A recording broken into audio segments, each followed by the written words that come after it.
नमस्कार दोस्तों, exam station में आपका स्वागत है। दोस्तों, आज हम बात करेंगे रोज़गार मेले के बारे में और उससे संबंधित समस्त भर्तियों के बारे में। अभी रोज़गार मेला जुलाई में होने वाला है। जून में नहीं होगा, जुलाई में ही होगा। जुलाई के बाद भी नहीं, जुलाई में ही होगा। अब मैं ये किस प्रकार से बता रहा हूँ, क्यों बता रहा हूँ, किस लिए बता रहा हूँ, इसमें इन चक्करों में मत पड़ो आप। पनीर खाओ, सलाद के चक्कर में सलाद में क्या रखा है, वो चीज़ खाओ जिससे कैल्शियम मिले, प्रोटीन मिले। तो भी प्रोटीन युक्त खबर मैं दे रहा हूँ आपको, तो चैनल को सब्सक्राइब करें। और जो चीज़ें बता रहा हूँ सब गणनाओं के आधार पे बता रहा हूँ। कैलकुलेशन, मेरी पिछली कैलकुलेशन सारी पिछले वीडियोस उठा के देख लीजिए, सारी एकदम बढ़िया निकली हैं, बिल्कुल सारी, एक भी ऐसी नहीं है जो गलत गई हो, क्योंकि मात्र कैलकुलेशन ही सब कुछ नहीं है। कुछ सोर्सेज भी होते हैं। जैसे मैंने अभी आपको बताया कि किसी भी भर्ती के बारे में आप देख लीजिए। मैंने पटवारी में पद बढ़ोतरी के भी बोला था कि 1400 नहीं बढ़ेंगे भैया, ज़्यादा बढ़ेंगे। कौन बता रहा है 1400? कौन है? लाओ मेरे सामने। तो ये है बहुत। कौन कौन सी भर्तियों के नियुक्ति पत्र दिए जाएंगे इस रोज़गार मेले में, किस किस भर्ती के बारे में जो है चर्चाएं, कौन सी भर्ती अभी चर्चाओं में है, कौन कौन सी भर्तियां फंस सकती हैं मतलब लंबा समय तक। जैसे जेल प्रहरी के बारे में कुछ बातें मुझे बतानी है, रीट और नई एसआई भर्ती के बारे में, और पुरानी एसआई भर्ती का जो मामला है उसके बारे में बात करेंगे, आरएस्ट के बारे में बात करेंगे, वीडियो पटवारी एलडीसी के बारे में बात करेंगे, और भी अन्य भर्तियों के बारे में हम लोग चर्चा कर लेंगे। तो जो 14 जुलाई से 29 जुलाई के बीच में ये रोज़गार मेले का आयोजन किया जाएगा जयपुर में। और इसमें बहुत सारी भर्तियाँ, अभी आपको बताऊँ ना, तो 60 से 70 हज़ार से इससे भी ज़्यादा पद खाली पड़े हैं शिक्षकों के लिए। भरे कौन? तनख्वाह कौन देगा? तनख्वाह कौन देगा? सरकार के ऊपर वैसे 5 लाख करोड़ से ज़्यादा का व्यवहार है, व्यय है, मतलब व्यय भार, मतलब भार है, कर्जा है। तनख्वाह देने में आता है जोर भैया। तनख्वाह देगा कौन? केंद्र सरकार देगी या पड़ोसी राज्य दे देंगे? तो तनख्वाह कौन देगी? इसी चक्कर में अब ये तो सत्ता की स्पर्धा है, कि सत्ता की प्रतिस्पर्धा है, जिसके कारण से ये सारी जो वैकेंसियाँ निकाली जा रही है। चलो बढ़िया, बेरोजगारों का भला हो रहा है। 3 तरह की संस्थाएं एक काम करती है, एक काम नहीं करती है, और एक खराब काम करती है। काम करती है मतलब कि जो काम नहीं करती है वो तो है हाई कोर्ट, ढीली है, भर्ती भी खुद करती है, सुनवाई भी खुद ही करती है, तो फिर उसका क्या किया जाए। लेकिन काम करती है जो बोर्ड है, प्रश्न चिन्ह उठाए जाते हैं उस पर।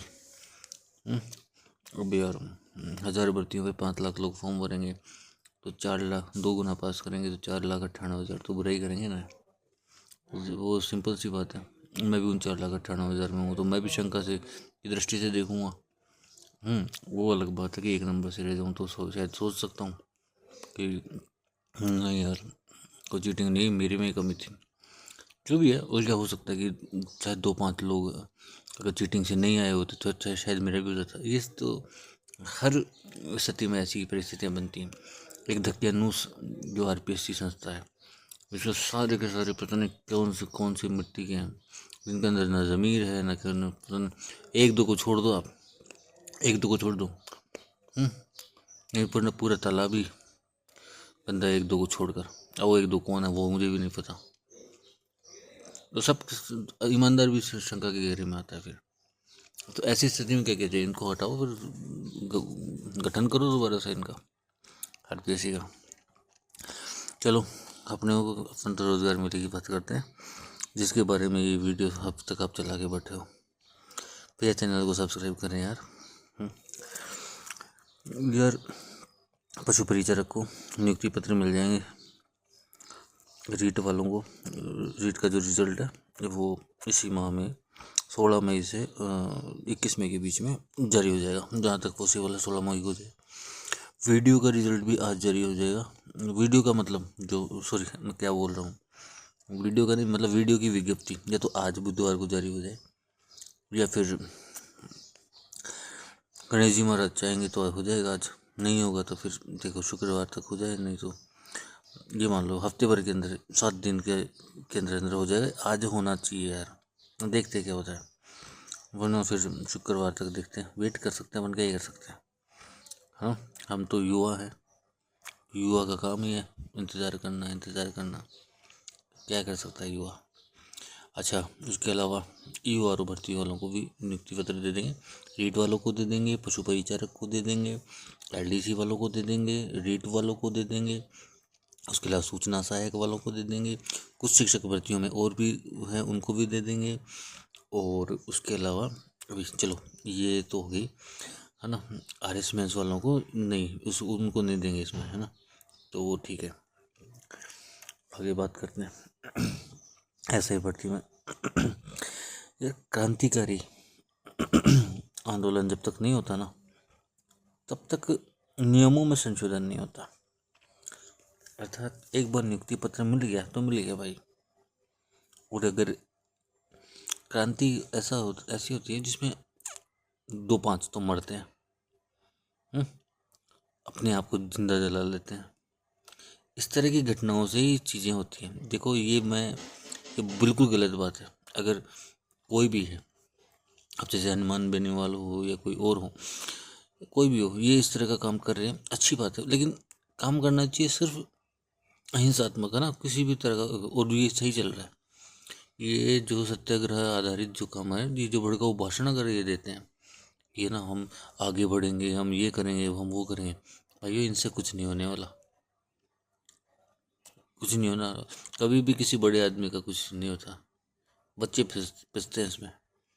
तो आप ये सब छोड़ दीजिए, है ना, लेकिन ये है कि बस दबाव बनाया जाए तो सिर्फ सत्य और अहिंसा के आधार पर, उसके अलावा ये सब चीज़ें करना बेवकूफ़ी है। तो कोई भी अगर बच्चा वहाँ जा रहा है तो प्लीज़ ये चीज़ों का ध्यान रखें, किसी अपना ब्रेन वॉश ना करवा ले, अपनी पढ़ाई पे भी ध्यान दे।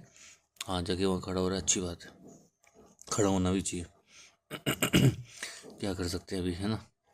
चलो मैं इन सब चीज़ों की अब ये तो है, क्रांति का मतलब क्या होता है। अब ये बताओ, नियुक्ति पत्र जो है अगर दिल दे दिया है भैया, पूरी पर्टिकुलर ट्रेनिंग लगी है उन लोगों की, ट्रेनिंग करवाई गई है, उनको नियुक्ति पत्र बांटे गए हैं, उनको पद और स्थान आवंटित किए गए हैं। ऐसे कैसे कैंसिल हो जाएगी यार, हो सकती है। लेकिन क्रांति किसे कहते हैं, क्रांति उसे कहते हैं जिसमें कुछ लोगों की आहुति लगती है, समझिए। और वो सब चीज़ें ना करना छात्रों के लिए, युवाओं का काम है नहीं।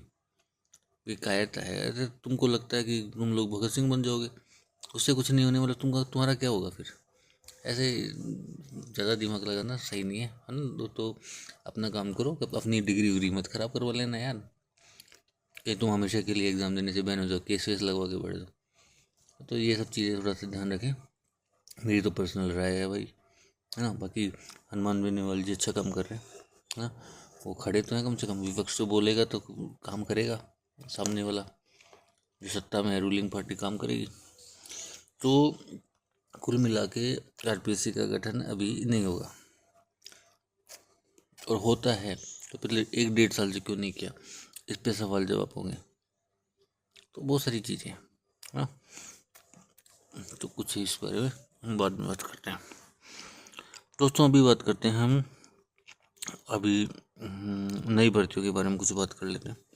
नई भर्तियों में अभी आपके पास भर्ती आने वाली है, जो JDA में है, DN भर्ती है। उसके अलावा जो है अभी RS की भर्ती थोड़ी लेट आई, सितंबर के आसपास, 800 से 850 के बीच में ये भर्ती आई। जिला शिक्षा अधिकारी, ये देखो अभी सब हवा में है, कुछ नहीं कह सकते। मैंने जहाँ तक पता कि सब हवा में चल रहा है। RPSC कंडक्ट करवाएगा, ये तो जाहिर सी बात है कि करवाएगा कि नहीं करवाएगा, कि शिक्षा विभाग ही करवाएगा, प्रमोशन के आधार पर देगा, कैसे करेगा कुछ नहीं पता, क्योंकि जिला शिक्षा अधिकारी सिविल सर्विसेज की पोस्ट है। तो ये कैसे होता है, इसका एग्ज़ाम कंडक्ट होना चाहिए और होना भी चाहिए। इसके लिए बीएड नहीं, इसके लिए व्यक्ति को एक सामान्य की भांति किसी व्यक्ति को लेना चाहिए, क्योंकि जिला शिक्षा अधिकारी का काम होता है नियमन, नियंत्रण और संचालन का, ना कि व्याख्याता। एक व्याख्याता होना ज़रूरी है इसके लिए। तो ये सिविल सर्विसेज की पूर्णतः जॉब है, तो उस पर मेरा भी कहना उचित नहीं होगा। फिलहाल जूनियर अकाउंटेंट के लिए मैं आपको बता देता हूँ कि जो पद आएंगे वो मार्च और मई के बीच में अगले साल आएंगे। अगले साल 2026 में मार्च और मई के बीच में आएंगे। पद कितने आएंगे? लगभग 900 से लेकर 1150 के बीच में। हाँ, 1000 पद, मतलब मैंने बताया अराउंड 1000 पद, 100 प्लस माइनस कर लीजिए आप। अब इसके अलावा एलडीसी के 5500 पद आएंगे, वो अगले साल ही आएंगे। 2800-2900 मतलब दिसंबर तक देखने को मिलेंगे। पटवारी के नए पद भी आपको दिसंबर जनवरी में आपको देखने को मिलेंगे, वो आएंगे 2800-2900 के आसपास पर पटवारी के नए पद, नई भर्ती। आरएस के बारे में मैं आपको बता चुका हूँ। ईओ और के पद आएंगे, लेकिन 80 से 90 के बीच में। ये ईओ और के जो पद है वो आपको नवंबर दिसंबर में इसी साल देखने को मिलेंगे भाई, कंफर्म बता रहा हूँ। ईओ और के पद है ना, ईओ और के पद इस बार वृद्धि भी होने वाली थी, अब नहीं होगी।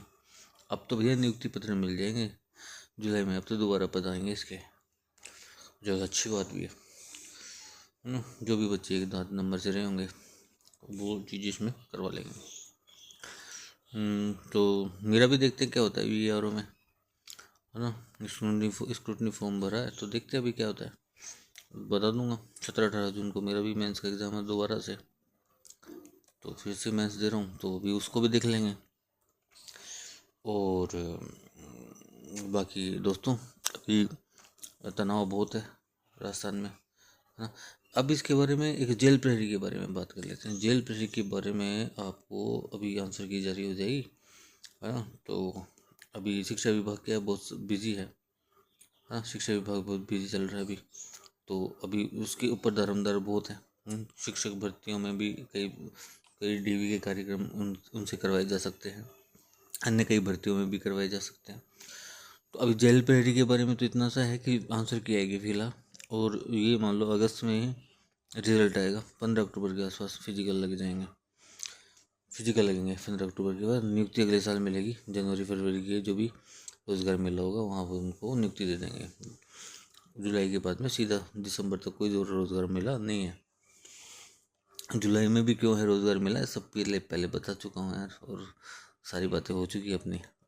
मेरी कैलकुलेशंस को आप पीछे जाके किसी वीडियो में देख सकते हो, हर कैलकुलेशन में सही बताता हूँ। 1400 पटवारी के लिए बोल रहे थे, तो मैंने बोला 1400 क्यों बोला। एलडीसी भर्ती के बारे में मैंने बताया कि स्क्रूटनी फॉर्म कब भराया जाएगा, रिजल्ट कब, डीवी कब होंगे, रिजल्ट कब आएगा, ये कब होंगे, नियुक्ति कब। अब मैं नियुक्ति बता रहा हूँ कब देंगे, तो जुलाई में देंगे। हाँ, कुछ भर्तियाँ ऐसी हैं जिनकी नियुक्ति जुलाई में ही हैंड नियुक्ति पत्र के साथ देंगे, कुछ की हो सकता है थोड़ा सा लेट दे सकते हैं, जैसे ईओ और ऊपर जो परिचारक और एलडीसी, सूचना सहायक, इनको नियुक्ति साथ के साथ देंगे। और कुछ बड़ी भर्ती हैं जिनकी नियुक्ति जो शिक्षक भर्तियों में, उनकी नियुक्ति थोड़ा सा समय समय से दे सकते हैं, जैसे रीट की जो नियुक्ति देंगे तो वो आपको थोड़ा सा लेट दे सकते हैं, इतना है। विशेष जो भर्तियाँ हैं, जो जैसे जूनियर अकाउंटेंट के कुछ लोग रह गए, छात्रावास शिक्षक के कुछ लोग, उनकी भी नियुक्ति वो दे देंगे, लेकिन इस बार नियुक्ति पत्र दे दिया जाएगा उनको भी। अभी कोई भर्ती रह रही है दिमाग में तो देखते हैं। एसआई के बारे में हमने बात कर ली, पटवारी के बारे में आपको पता ही है। हाँ, 17 अगस्त को ही होगा एग्ज़ाम, सब पहले से। कोई कह रहा है कि नहीं होगा, नहीं होगा, पढ़ाई कर ले भाई, पढ़ाई कर लो, हाँ, कुछ नहीं रखा इन बातों में। 17 तारीख को पेपर लगेगा तो लगेगा, तुम्हारे भाई ने कह दिया तो लग जाएगा, है ना। और रही बात मैं कैसे बता रहा हूँ कि रोज़गार मेला लगेगा, तो तुम लोग पनीर खाओ भाई, तुम लोग सलाद के चक्कर में मत पड़ो, पनीर खाओ, जो प्रोटीन मिलेगा, कैल्शियम मिलेगा, हाँ। और ये सरकार के ये जो है ना, ये इन लोगों के कोचिंग माफिया है, इनके चक्करों में मत पड़ो। किताब उठा लो, किताब से पढ़ाई करते रहो अपने। जो किताबों में जो आता है ना, ये लोग नहीं पढ़ाते। कंपटीशन तो किताबें पढ़ाती हैं। जो मूर्ख आदमी है ना, वो ही जाता है इन कोचिंगों में। जिसको बिल्कुल पल्ले ही नहीं पड़ता, जिसको ये नहीं पता जीडीपी क्या है, वो लोग जाता है, वो आदमी जाता है कोचिंगों में। जिसका दिमाग है ना, ऊपर का पेज थोड़ा ढीला है, ऐसे व्यक्ति कोचिंगों में जाके बैठते हैं। अब आप जैसे समझदार लोग जो मेरी वीडियो को यहाँ तक सुन रहे हैं, अगर यहाँ तक जो बच्चा सुन रहा है तो वो भाई साहब सीधी सी बात है, कुछ तो सेंसिबल होगा, है ना। तो वो आदमी, हाँ, जो वो आप क्या पूरा नहीं पढ़ाते ना ये कोचिंग वाले, पूरा पढ़ाते ही नहीं ना। बहुत सारी चीज़ें हैं, बस काम काम की चीज़ पर आप पढ़ाते हैं, बिल्कुल सही बात है। लेकिन कंपटीशन तो उनसे बनता है जो क्वेश्चन, मतलब जो कोचिंग वाले पढ़ाते हैं ना, वो मेरिट डिसाइड करते हैं। और ऐसा नहीं है 5,000 वैकेंसी हैं तो आप कोचिंग से काम चल जाएगा। लेकिन जहाँ वैकेंसी 500 आ रही है, वहाँ कोचिंग से काम नहीं चलेगा। वहाँ पे किताबों से, पुस्तकों से, सरस्वती माता से काम चलेगा। विद्या क्या है कि पुस्तक ही तो है विद्या। सरस्वती माता क्या है, पुस्तक ही तो है एक। वो जो सरस्वती माता है ना, वो पुस्तक है। अभी क्योंकि आपको लगे कि ये माता है, सरस्वती माँ है, ये आपको दर्शन दे, अरे भाई रोज दर्शन देती है हमको। हमारी भाषा, हमारी बोली, हमारा अंदर का जो हमारे जो भाव है, वही तो है सरस्वती माँ, माँ शारदा, माँ भारती, वही तो है। माँ गिरा, देख पर्यायची बता दिया मैंने, गिरा, शारदा, भारती। चलो ठीक है, धन्यवाद। और आर्यस मैन से संबंधित मेरी सीरीज चल रही है, उसको सुन लीजिएगा। निबंधात्मक प्रश्न वगैरह बताता हूँ मैं, तो 2025 के लिए चल रही है। करंट से रिलेटेड भी मुद्दे उसमें मैंने जोड़े हैं। धन्यवाद, फिर मिलते हैं।